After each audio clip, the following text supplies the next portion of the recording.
So, hello, can we Hi. meet you? Hi, nice to meet you. All right. So, what's your mission in Benue State?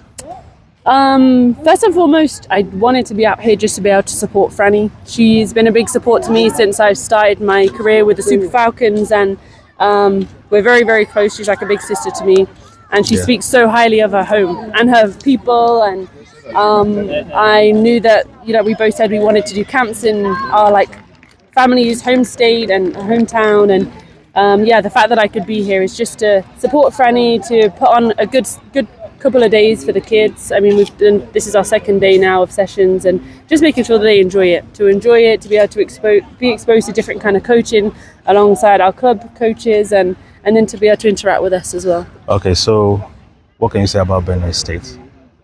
Do you know what? I haven't been able to see so much, but the welcome was amazing. As soon as we arrived into Makurdi, we had like a traditional dance. It was like the cat dance or something. I've had the song in my head since last night. Can you sing it?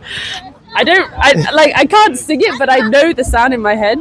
And I've been even last night I was trying to practice the moves of the guy. But your pictures are flying everywhere. Really?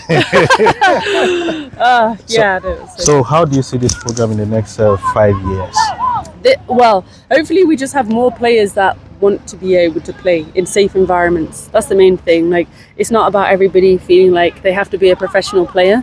It's the fact that they can come out here to enjoy themselves, to be able to express themselves. And I always say there's a lot of power in being able to just be able to play a hobby that you like, and to be able to connect with some other people that you probably wouldn't have even met before.